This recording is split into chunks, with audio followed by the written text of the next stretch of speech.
Hi everyone, welcome to Real Estate Millionaires Power Team.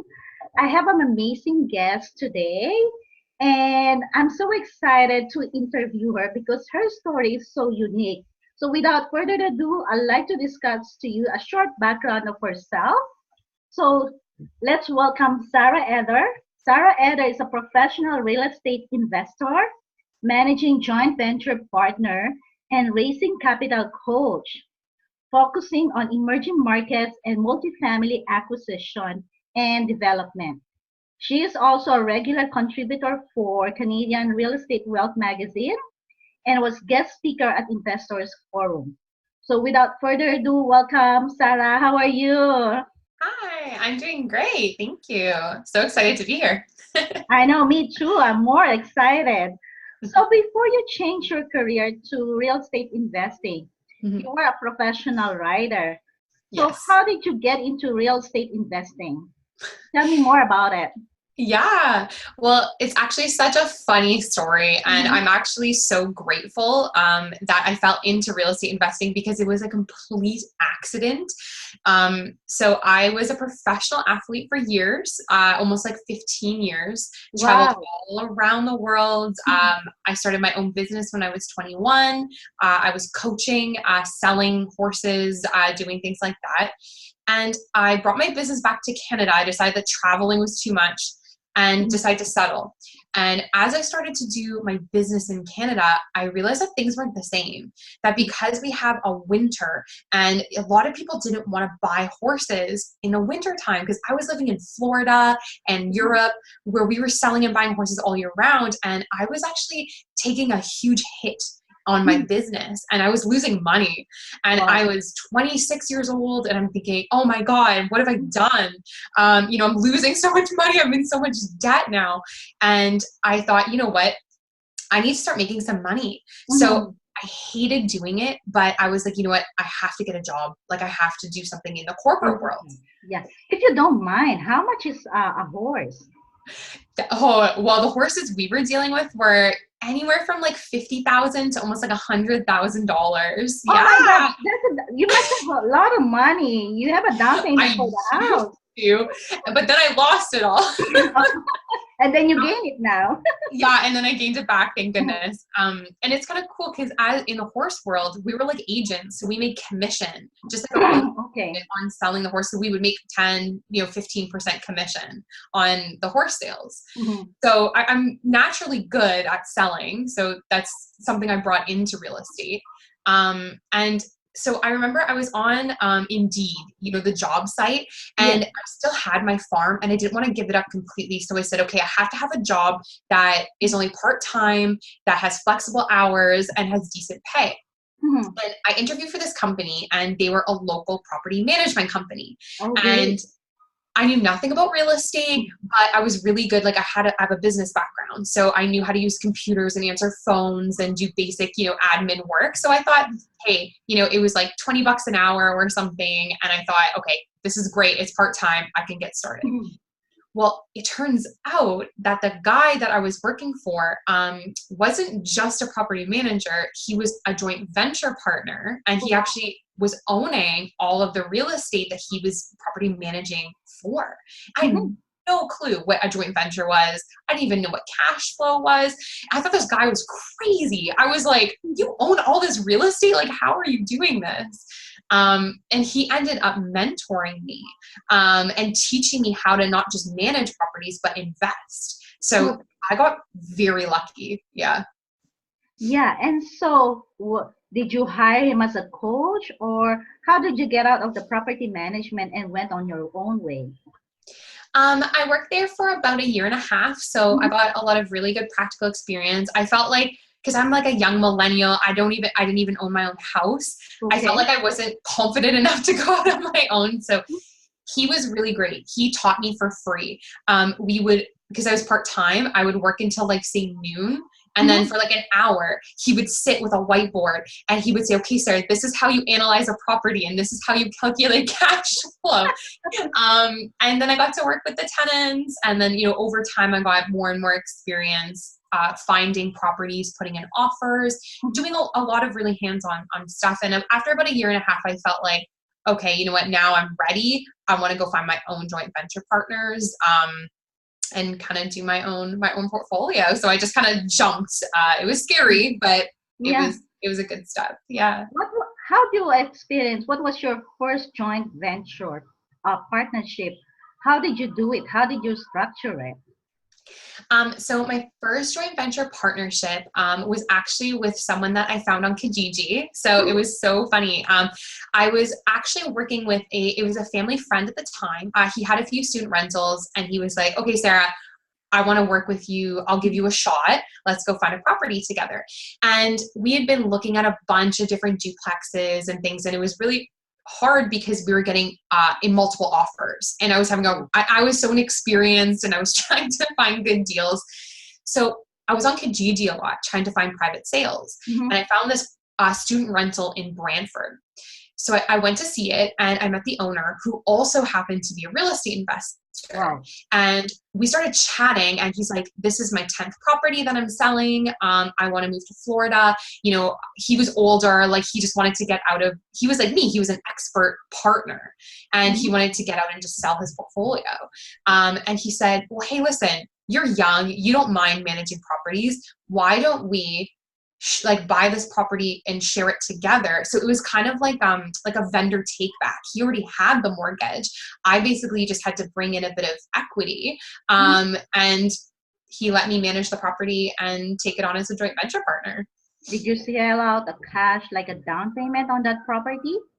I actually, because at the time I actually didn't have a lot of money at all. I was like in so much debt. So we kind of made an arrangement that I would find some capital to put into it for renovations and that I would just like manage the property to kind of pay off my, you know, ownership of the deal. So yeah, it was sweat equity. So how did you find your funds? Did you loan it out to like those offering 10% interest, or did you find someone who could lend you at like a lower price, or something that you could would like to joint venture with you, having that money as a partnership? I was lucky. I had actually met somebody at a networking event at Rain that was a private lender. And he and I had kind of just been talking and I felt like at the time, like when I first met him, I wasn't like very experienced at all. But I remembered his contact info and I thought, okay, this is the perfect time. So I called him up and I said, hey, listen, I have a deal. Let's structure something. And it wasn't a lot of money. Like I think it was maybe like 25,000 or something. And Not a lot of money for 25,000. yeah. At the time I felt, oh wow, it's like so much money. And we just did like a simple kind of like promissory note. We were going to sell this property in a couple of years anyway. We actually ended up selling it after 1 year. So it was pretty good. We did some renovations to it and sold it. But yeah, I think I paid him like 8% interest or something like that, which wasn't too bad. So Yeah, but it was worth it to get into the game. I know. And that was your first deal to get into the market. That was so awesome. And then when you want to do on your own, so how were you able to continue from one joint venture partnership to the others? And you said that you were a member of Rain, or you just went there for like a one-time networking event? My mentor, he was a member of Rain. So he was the one that first brought me to it. And I went to one event and I just realized like, oh my gosh, there's so many more of us out here. Like we're not crazy. There's investors everywhere. They're so serious about it. Yeah, I didn't realize that it was a career, right? And it was life-changing. And so then I became a Rain member like instantly. I loved it. I went to every meeting. And then I realized there were so many other networking groups out there. So I became members of, just like every networking group I could find, I would try to go to. And that's really how I got started. I just was really tenacious. I went out there, I just met and networked with so many different people. And I was just really lucky that people saw how enthusiastic I was. And they were really willing to take a chance on me. So. Wow, that's great. And then how did you launch yourself as a full joint venture coach? When was that? Yeah, that's a great question. You know what? if you had asked me 2 years ago if I would ever be coaching someone how to raise capital, I would tell you you're crazy. But it was about like maybe summer or fall of last year. And a few of my friends were saying, Sarah, there's not a lot of millennials that are teaching people how to raise capital. Yeah. And yeah. And, I had started a YouTube channel. I was using social media, and they said, I think there's like a niche for this. Like people want to learn how to use social media and YouTube, like how to raise capital. So I thought, okay, like, maybe people want to listen to what I have to say. Let's try it out. So what I first did was I did a webinar, and I put out a survey to people that I knew. And I said, hey, would you be interested in learning about raising capital? And everyone said, yeah, we're so excited. We want to learn how to raise capital. And I thought, wow, okay, this is something. There's not a lot of people out there doing this. And I actually have been able to leave my full-time job to now do this full-time, like between real estate investing and my coaching. It actually helped me quit my job. So I'm getting to help like other investors and have more freedom at the same time. So it's been really great. I'm really fortunate. Wow, good for you. And then you mentioned that you also specialize in emerging markets. So what are those emerging markets? Is that something best known for the top 10 cities to invest? Well, it's not so much anymore like a secret, but I love to like invest in Brantford. And a lot of people for years like wouldn't touch Brantford, right? Now last year, Money Magazine, did that article saying it was the #1 city to invest. So we're losing our secret town now. Yeah. But I like to do satellite markets. I feel like, although yes, the appreciation is excellent in Hamilton and the LRT development that's happening is great, but I have investors that want to invest today. And oftentimes they don't want to wait. They don't want to be in multiple offers. They don't want to pay over asking for different properties. And so Brantford's a great choice for them. They can still get good appreciation, really good cash flow. And I know in the next 10 years, Brantford will catch up to where Hamilton is today. So yeah, I really like to focus on different markets like that. I used to invest in Niagara, like Welland. I still look at properties there because I find like those are really nice, like kind of satellite markets that are really starting to pick up momentum, but they're not as hot as, St. Catharines or, the Hamiltons and, KWs of the world. So yeah. Do you find something like within your budget? What is your budget in buying a home? Or it depends on what you choose for a joint venture or partnership. Is the deal coming to you directly or you have to find it? Good question. I kind of act like a bit of a mini realtor. So for me, I never really set much of a budget. It's all about my joint venture partner. So I'm very like partner first. So I get to know my partner. I get to figure out what are their limitations, what is their budget, what are their like long-term goals. And then from there, I then go and find a property for them. And it could be on MLS. It could be an off-market deal through a wholesaler. I have a lot of good contacts, but I definitely try to get to know them really, really well first. So I know that I'm getting them into like the best property. Because for me, like I can find anyone just one property, but I want to make sure that I'm setting them up for like long-term, like portfolio wealth too, that I'm not going to just get them stuck at one property and they can't move forward. So, yeah. So what are the strategies that you use, or what is your favorite strategy that you use? Yeah. Well, my favorite right now is duplex conversions. So we do a lot of BRRRR, the, buy, renovate, rent, and refinance. That's definitely my favorite strategy. Probably because a lot of my investors are younger or they're new and just getting started. So for them, the power of finding properties that they can like add equity to, refinance, and then go and keep building their portfolio, I think it's just personally such a powerful strategy for real estate investors. Some people, it's a bit tough because, you have to go through the renovation process and it can be a bit difficult, but I think it has the most opportunity for people to grow faster. So. And what are your challenges? Because like renovation involves like managing your contractors, right? So far, what are your experiences? Because like different contractors in different cities varies, right? And Absolutely. which you specialize in Brantford. So you have gained that relationship with the contractors. And now, if you're moving to a different city, so that's another ball game. So how do you experience those? Yeah, I mean, it has to be every investor's biggest issue is dealing with contractors. I mean, they make or break our projects, right? So Mhm. I'm very fortunate in Brantford to have a business partner who's actually a commercial contractor. So he manages all of my projects, which makes me, I can sleep at night. When I go into new markets, I think, what I do now a lot of the time is I just ask for referrals. I know so many, like I go to the flippers because I know if I know a flipper in a neighborhood, like a serious guy that flips for a living, Mhm. I want his contractor. Like I want the people he's working with because Does he share it with you? you know what? Most of the time they do. I always Okay. thought like investors would be really like close with people, but I'm like, hey, listen, like I need a good contractor. Like give me some referrals, and we might have to like compete a little for jobs, I but know. at least that way, I like to work with contractors that at least somebody's referred to me because otherwise, like it's too risky to Yeah. trust just anyone. Yeah. Yeah, exactly. So, what are the type of properties that you invest? Have you invest into like a, you mentioned that your favorite is duplexing. Have Yeah. you tried investing to like more than three units or three doors? Yeah, so because like I got my start in multis, it's definitely like close to my heart. I Mhm. love larger multi buildings.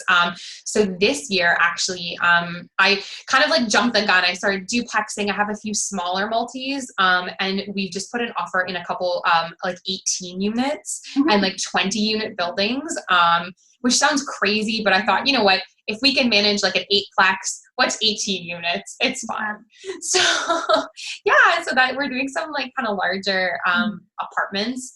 I like to have a mixture. Like I'm still young and I feel like I'm in still like a growth period of my Mhm. portfolio. So I feel like half of my portfolio right now is like duplexing, flips, stuff that's bringing me in kind of like active income. And then the other half are, going to be more towards these like commercial and like larger apartment buildings and Mhm. things like that. So, when you mention commercial, so what are those? Do you specialize in plaza, medical schools, or anything like a sort of like a commercial school? So, what are those commercial properties? Right now we're actually looking at, plazas and potential like office buildings for redevelopment. So we want to take some kind of like office plazas and build in some like residential units and renovate and do some things like that. So it's tough to find the Mhm. right ones, so we're still actively searching. But Mhm. that's definitely the next step for us. Have you invested into a condo, like a pre-construction? Not yet, no.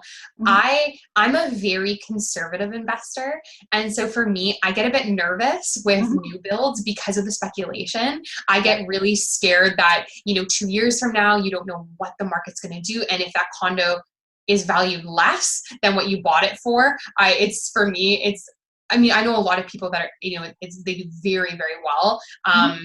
But for me, it just makes me too nervous. I like to like actively improve my properties because then I know exactly what that property, like Mhm. what I'm putting into it and what it'll be worth. So Mhm. yeah. And what's the difference between the challenges of owning a small unit like duplex and a multi-units like a higher Yeah. sixplex? Yeah. I mean, I think there's pros and cons, like I almost prefer to own larger multis Mhm. because it's easier for a property manager because all of your tenants are under one roof. Okay. If one tenant moves out, you don't like you're not going to make or break the bank. You're still probably going to cash flow that month. If it's a Yeah. duplex and you lose one tenant, it's like Yes. you have to find one like immediately. And Mhm. honestly, the maintenance and work that go into a duplex are almost exactly the same for a sixplex. They're on like a boiler unit and all the servicing that has to get done. I'd Mhm. much rather have, a bigger purpose-built sixplex than duplexes.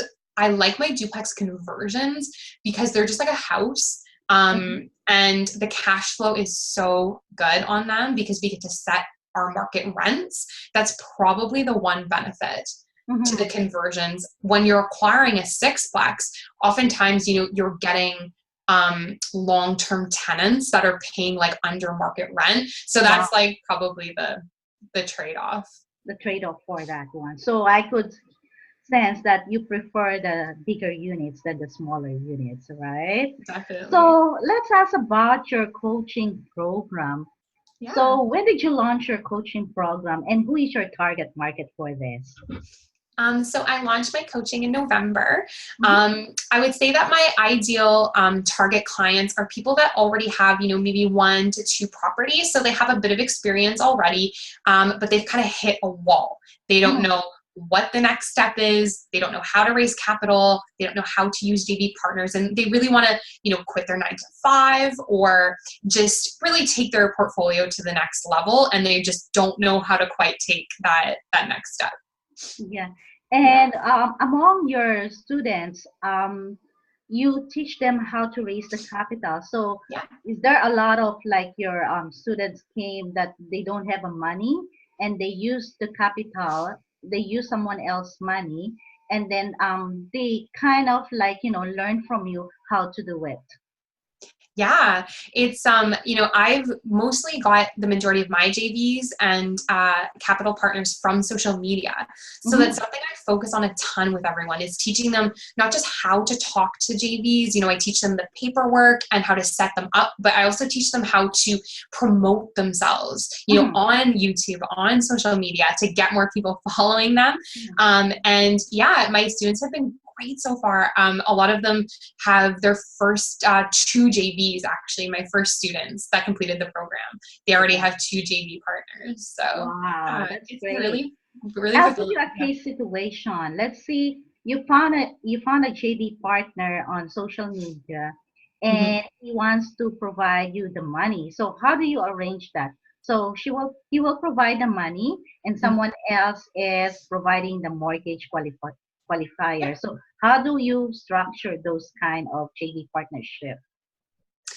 Yeah, generally if one person's going to do, capital and one person's going to do mortgage financing, Mhm, um, it depends if there's like a third party involved. If mhm, it's just the two, I tell them to just structure it like 50-50. mhm, They are 50 in everything. So if there's a liability, if a roof needs to get replaced, they're both responsible. But cash flow, equity, any profit made on the property, they split completely 50-50. I've done it where I'm the third party in a mhm, situation like that. And then we actually split it 3 ways, mhm. which works for like something like a duplex conversion because the cash flow is so high that Yep. we can split the cash flow 3 ways and we're all still making Mhm. cash flow. Yeah. Yeah, that's great. Yeah. Okay, so let's bring down to another segment of the show. It's called the Okay. 60 seconds talk. So the way it works is I will ask you two choices and Hmm. you answer to me which one you prefer. So I will start the time now. I'll just speak two Okay. words and then you just continue until the time runs out. Okay. I like it. Okay, great. Okay, so time starts now. Turnkey or fixer upper property?